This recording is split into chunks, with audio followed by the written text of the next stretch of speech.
El propósito de esta conversación es tratar de llevar hacia nuestra audiencia una preocupación, por lo menos, ¿no es cierto?, respecto de los temas que están preocupando a su vez a la ciudadanía del país. En 20 minutos trataremos de concentrarnos en un par de temas que puedan ser de relevancia, y en esta oportunidad queremos hablar sobre educación, que es uno de los temas que a la masonería ha preocupado tradicionalmente. Y para eso tenemos el agrado de contar con la participación del diputado Gabriel Zitler, quien es un destacado parlamentario, que tiene una trayectoria muy destacada en política, pero que también lo conocemos por sus preocupaciones que van un poquito más allá de la política contingente y que tiene que ver con temas de país. Queremos aquí resaltar el hecho de que en educación él ha sido partícipe de todo esto. Se han llevado a cabo una serie de modificaciones importantes, cambios de criterio, orientaciones de política, todo lo que tiene que ver con inclusión, el fin al lucro, el término de la selectividad como se venía practicando. Son innovaciones muy importantes, y también la desmunicipalización de la educación pública, que ha sido un argumento que muchos hemos sostenido como necesario para poder proceder a tener una educación pública de mayor, yo diría, trascendencia. Sin embargo, todas estas cosas han dejado de lado el tema central, que es la educación misma. La formación de profesores, que se mantiene en el país en una, yo diría, controversia respecto a su trascendencia, su calidad. Y en segundo lugar, el tema de los contenidos y las metodologías de enseñanza, que como país, vuelvo a decir, no hemos abordado suficientemente. Entonces nos hemos preocupado mucho de la administración y la finanza, pero poco de la educación en sí misma. Entonces me gustaría saber cuál es su punto de vista sobre esto y cómo deberíamos seguir adelante. Bueno, efectivamente, y agradecido estar en este espacio, quienes nos escuchan, porque efectivamente cuando hablamos de educación, hablamos del Chile que viene, vale decir, de las próximas generaciones, en este caso de nuestro país, de chilenos, y cómo impacta las decisiones que hoy día tenemos, por ejemplo, respecto del sistema educativo. Efectivamente, los chilenos o la sociedad ha podido percibir que la discusión mucho ha estado centrada en el tema de los recursos, cómo financiamos, por ejemplo, el tema de la desmunicipalización, que es una suerte de Big Bang en términos educativos de lo que es la educación inicial o formativa, el tema de la gratuidad, que ha estado fuertemente centrado también en cómo se financia, y ahí incluso hasta la reforma tributaria en los orígenes del gobierno de la administración Bachelet estuvo centrado como principal propósito justamente en el tema de cómo se financia a estas casi 250.000 jóvenes, en este caso, que pasan a incorporarse a este sistema en una reforma que es escalonada, y no centrar el punto en la persona, en términos más humanistas, en términos donde la revolución justamente educativa debe estar centrada, por ejemplo, en el aula, en la relación profesor, efectivamente, alumno. Y yo rescato ahí que esta nueva arquitectura del sistema educativo, que está centrada en varios niveles, una visión más bien sistémica, tiene que ver en primer lugar, por ejemplo, con la educación preescolar. Está absolutamente acreditado, y todos los estudios así lo demuestran, que los incentivos tempranos, vale decir, de aquellos niños, en este caso en edad preescolar, que muchas veces no se incorporaban a el sistema formal educativo, obviamente partían con un déficit inicial importante. Así es que espero también que la reforma en este caso, o los cambios que lleva adelante también esta nueva administración Piñera, pongan los recursos ahí donde justamente un peso invertido hace la diferencia en términos de las respuestas o la proyección que puede tener ese futuro joven cuando esté en el sistema educativo formal.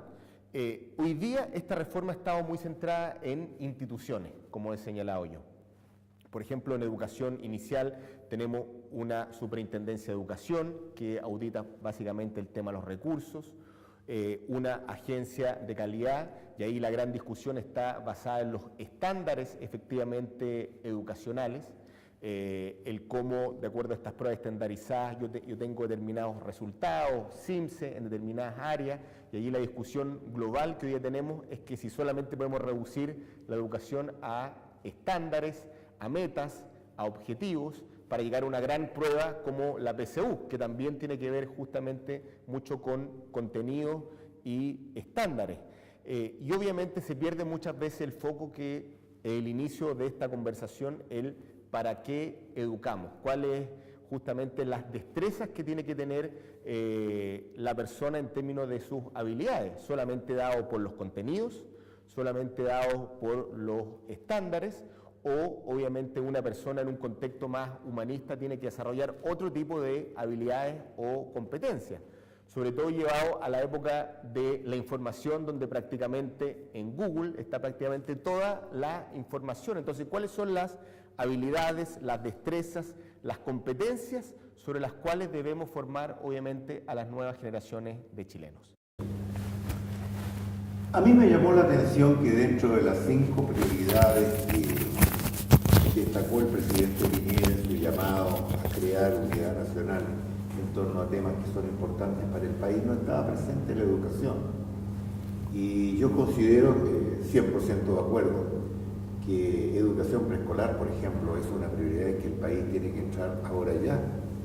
Los efectos de una política hoy tiene, digamos, resultados probablemente 12 años más tarde.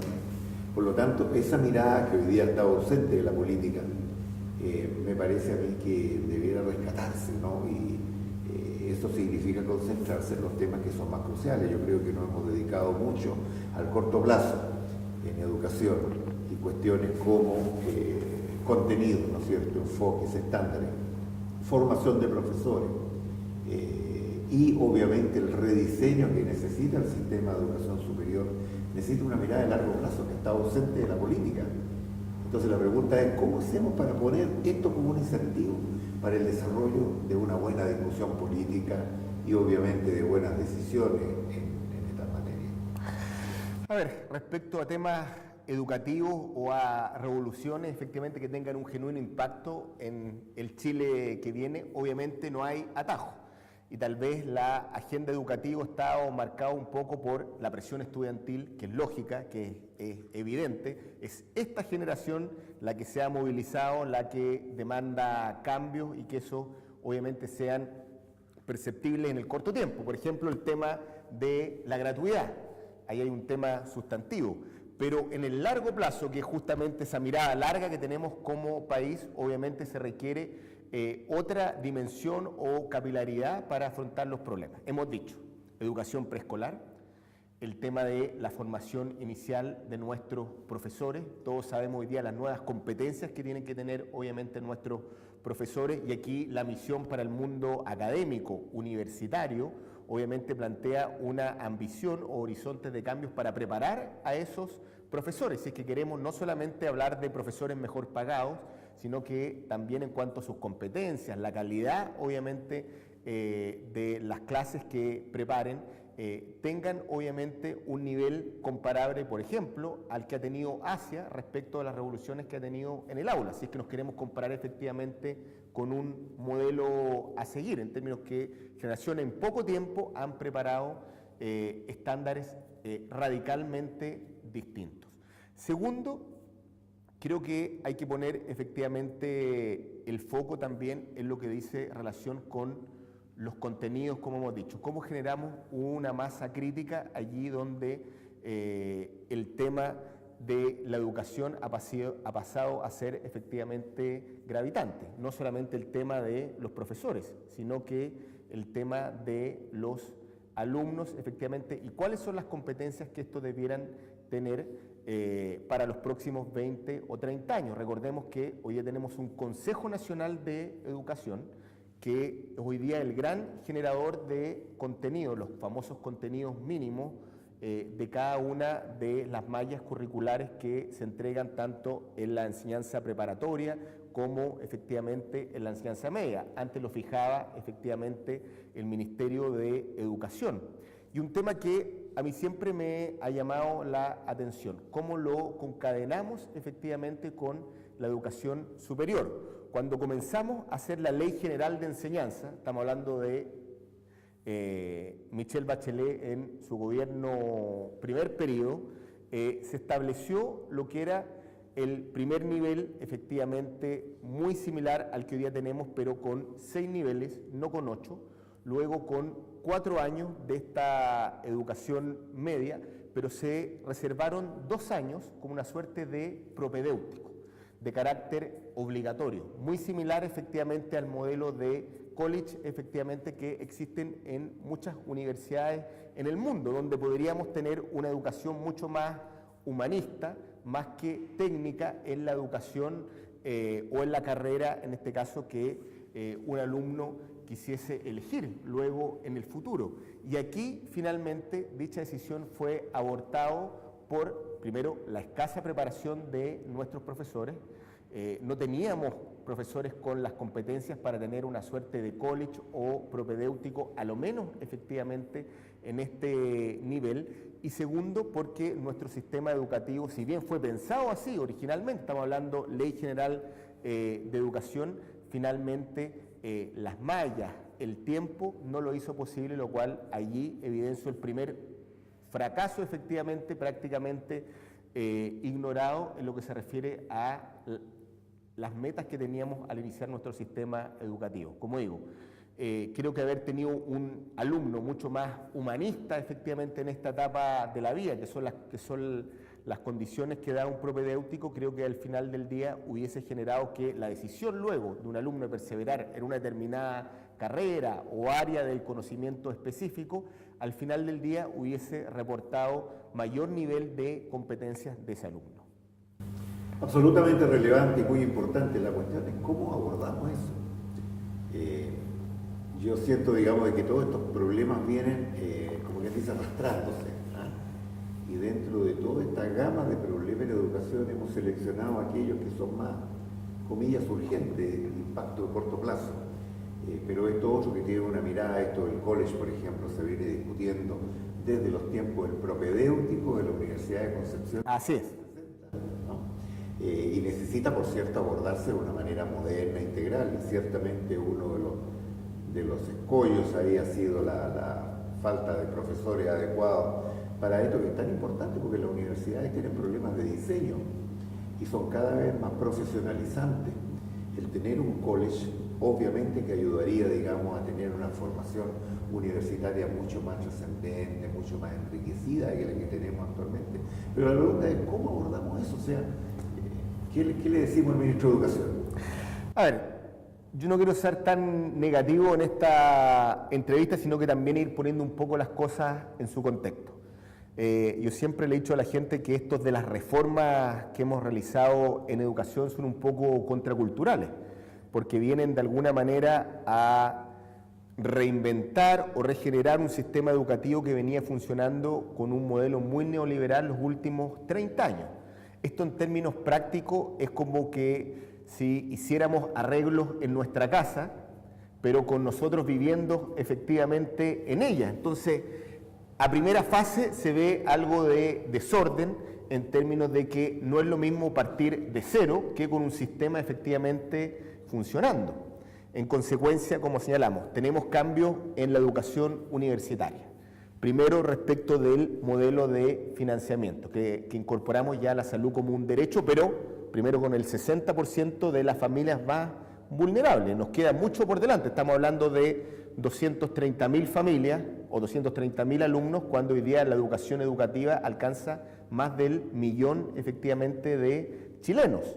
Segundo, con un sistema educativo donde de cada 7 alumnos de 10, 7 son primera generación que está en la educación universitaria, vale decir, ni su padre ni su abuelo habían llegado a tal nivel de educación, había llegado hasta la educación media. Entonces, esto planteó también a nivel de las instituciones de las universidades una reforma que las hizo crecer en términos exponencial, avanzar mucho efectivamente en cobertura, pero obviamente en los estándares de calidad y educación que uno no espera efectivamente dado tal condición, en este caso de cobertura cuando hablamos de universidades. Ahí hay un primer tema, el tema universitario.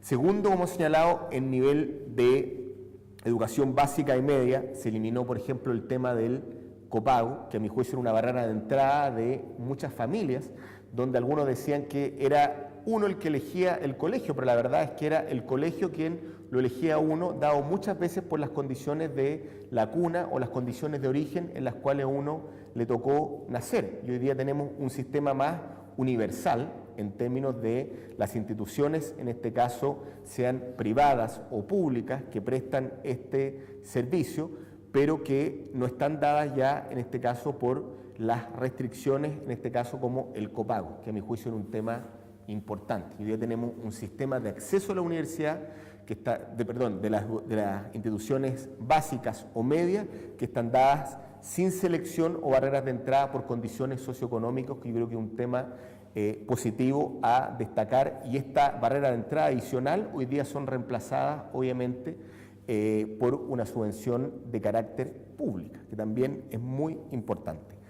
¿Qué le diría yo al nuevo ministro de Educación? Yo creo que así como condenamos en su minuto lo que es esta política de la retroexcavadora, de pensar que se parte de cero, que fue muy condenado incluso en el gobierno de la presidenta Bachelet, esta idea refundadora de todo, creo que las instituciones de la República también entienden que acá hay una aposta que asume el ministro Varela y que él tiene que tomar efectivamente como una revolución o una reforma educativa en marcha, en la cual también participaron muchos parlamentarios en aquel entonces de la oposición, que hoy día efectivamente están en el oficialismo. En consecuencia, partir de cero nunca es sano. Hay que entender cómo robustecemos la educación universitaria respecto, por ejemplo, de la Ley de Educación Superior que fue promulgada hace muy pocos meses atrás, que le va a dar un foco efectivamente distinto a las universidades. Segundo, 2 universidades en plena formación que él tiene que hacerse cargo, como es el caso de Coyhaique y la Universidad de O'Higgins, que nacieron en la anterior administración.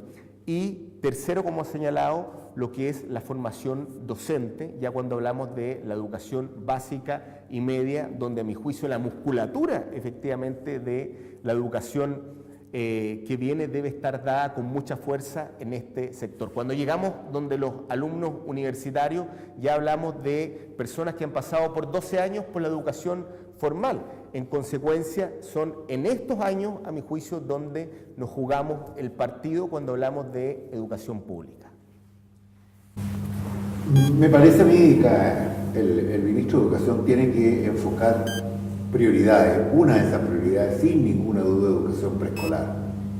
Y creo que otra prioridad es obviamente el tema de los contenidos, las metodologías de enseñanza, donde el país está atrasadísimo.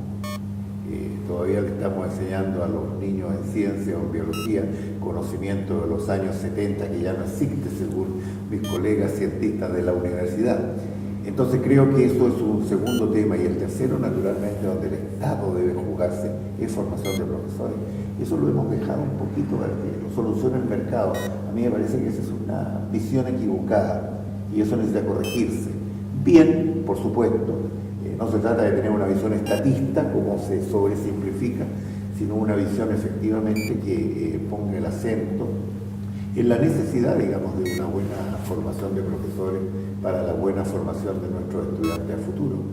Yo creo que estoy plenamente de acuerdo de que no se puede partir de cero ni intentar hacer algo como eso. Me parece, lo que le he escuchado al ministro no está en ese espíritu. Evidentemente él quiere empujar las cosas que están caminando bien, corregir las que están caminando mal, pero aquí los temas ausentes son los más importantes. Y educación preescolar, formación de profesores y revisión de contenido y metodología de enseñanza me parece que han estado ausentes en las discusiones, ¿no es cierto?, que hemos tenido en los últimos años.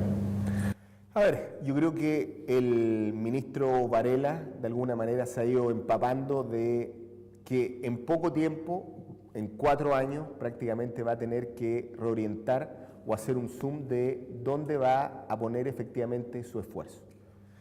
Recordemos que en los años 70 teníamos un CPIP, un antiguo edificio que está en Lo Barnechea, que se preocupaba justamente de los apoyos técnicos para la formación de profesores, que no es una formación inicial, sino que es una formación continua. Quien haya egresado de la universidad hace 10 años, obviamente en términos curriculares, ya ha pasado mucha agua bajo el puente y sus contenidos obviamente tienen que ser efectivamente renovados en muy poco tiempo.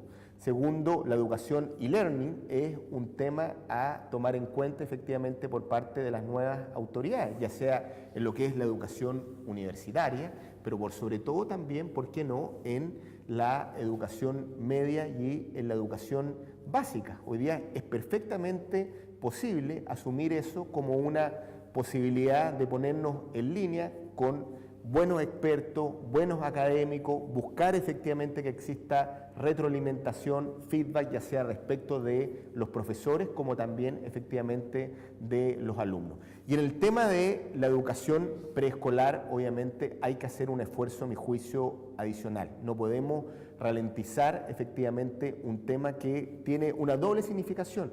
Primero, la posibilidad que la mujer se incorpore al mundo del trabajo, que es un tema importante. Y segundo, como hemos dicho que, y lo vamos a volver a repetir como dijimos al inicio de esta entrevista, todos los incentivos del punto de vista de los estímulos tempranos en esos niños generan efectivamente sinergia muy distinto respecto de este alumno que tuvo o no acceso a la educación inicial. Allí yo creo que hay una gran misión para el ministro Varela. Hoy día tenemos primero 3 sistemas educativos en este sistema. Tenemos lo que es la JUNJI, que concentra la mayor cantidad de los alumnos en educación preescolar. Tenemos educación dada por la Fundación Integra, que depende de la primera dama, que prácticamente es una dualidad respecto del mismo esfuerzo. Y tercero, tenemos una educación municipal, que son los BTF, que son las vías de transferencia de fondos. Aquí creo que debiéramos uniformar efectivamente en una sola institución que consolide efectivamente este esfuerzo en materia de contenidos, en materia de infraestructura y en materia obviamente de docentes, y inyectar recursos que de manera sostenible haga que hoy día cualquier niño, cuando hablamos de derechos, pueda acceder a la educación preescolar, ya sea de Arica a Punta Arenas. Hoy día eso desgraciadamente no es posible en términos de cobertura, principalmente en los sectores más vulnerables, y también un tema importante, asumir el tema de la inmigración aquí, que hoy día tiene también muy colapsado estos sistemas educativos que requieren en este caso más inyección de recursos por parte del nuevo ministro. Bueno, el diputado Silver nos ha abierto el abanico de temas y el abanico de discusiones y de decisiones que tiene que enfrentar la nueva autoridad en esta perspectiva de crear una mejor educación para Chile. Yo quiero agradecerle su participación en esta conversación, que ha sido auspiciada por el Foro Universitario, precisamente porque los temas que él ha destacado aparecen prominentes en materia del desarrollo del sistema de educación superior, particularmente que tiene evidentemente todas sus implicancias en materia de la educación preescolar, básica y media. De manera, diputado, muchas gracias por tu participación. Muchas gracias, encantado de estar en este espacio. Como digo, hemos más bien pimponeado algunos temas, la idea es instalar el debate también a quienes nos escuchan, que nos ven, porque el tema de la educación es un tema país, es un tema de la República y es un tema que al final del día nos compromete a todos.